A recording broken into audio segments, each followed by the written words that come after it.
He felt Agatha's hand slide across his back and wrap him into her. She tilted his face upwards. Who says a good king can't get help when he needs it most? His eyes met hers, and a wall inside him crumbled, feelings rushing through. How had he gone this long without coming to her? She, the only person who ever truly understood him. I can see him looking at me in my dreams. My father, said Tedros, staring at me as if he knows why I felt. He's part of this, and I don't know how. Agatha wasn't listening. She was deep in thought, already pouncing on his ask for help. Let's be smart about this, she said. Merlin had two theories. Either the sword wants you to prove you're king, or the sword is being controlled by someone who doesn't want you to be king. In any case, grabbing the sword day after day isn't going to get us anywhere.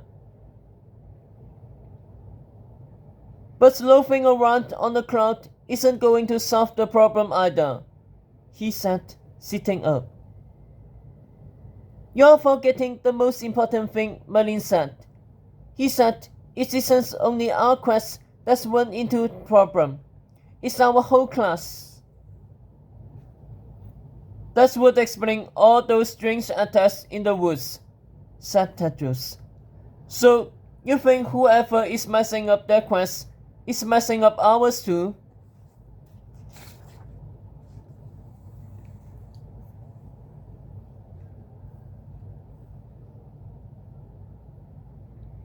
Maybe Merlin's two theories are actually one, Agatha nodded. The king of Camelot is supposed to be the leader of the woods. If something evil is happening out there, you have to go and find it. You have to figure out what or who is disrupting our missions and set things right again. Maybe then you'll be able to pull the sword loose. Maybe that's your real quest.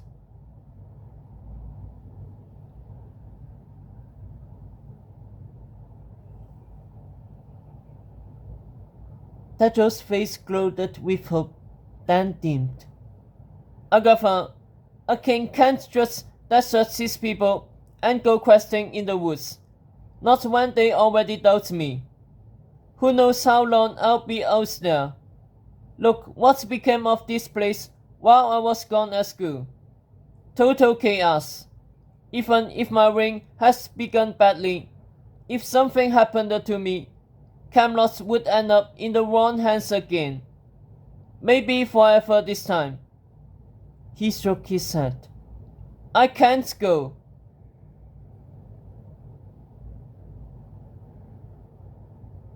But I can, Agatha jumped in, as if she had known this would be their conclusion. Agatha, I asked you for help, not to take over my tasks, said Tedros impatiently. You heard Merlin. This isn't your quest. It's mine. And my quest is to be your queen. Helping seal your place as king is more worthy of a queen's attention than picking frosting for our cake. All I need is a few nights for the journey.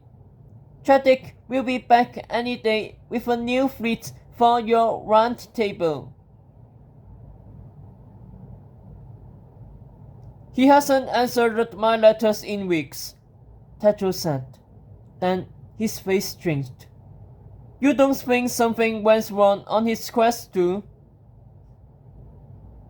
Even more reason for me to go then, and to go right away, Agatha replied. I need to find out what's stopping all of us from fulfilling our missions, good and evil. This is as much my task as is yours, Tedros. You are not in this alone anymore.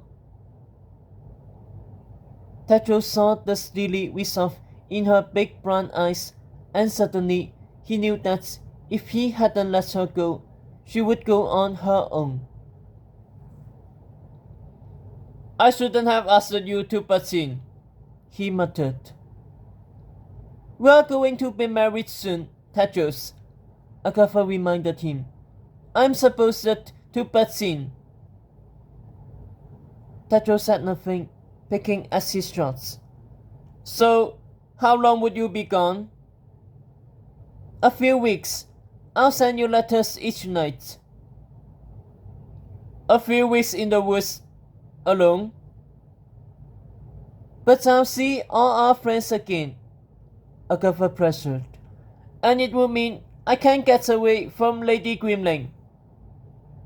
Tedros bit his lip as if he couldn't deny her such a pressure. Even so, it's too dangerous, he said, shaking his head. I survived that outbreak. I can survive anything. Tedros grimaced at the name of Lady Lestros's sadistic son. Questing in the woods alone is a death sentence, Agatha. Then I'll take someone with me. Like William. William? That's the Arthur boy. He can't even look me in the eye, let alone fight. Do you make it a habit of looking other boys in the eye? All I'm saying is, the matter settled. I'll leave tonight, Agatha declared. And I suspect that's what Merlin wanted all along, because he dropped a clear hint of how I could escape the castle without anyone knowing. Baffled, Tedros started to ask what this was, but Agatha added, The only question is, who will take over wedding planning? She looked at him hopefully. You're joking, said Tedros. I have enough on my plate, thank you. I could hire someone. With what money? Someone who would do it as a favor to the kingdom. And this someone would have good taste, be as invested in the wedding as you and me, manage all facets of a royal occasion that has to go off without a hitch, and also work for free, said Tedros incredulously. I should think so. It will take months of searching to find such a person, Agatha, if such a person even exists. Not really. Tedros cocked his head. You have someone in mind?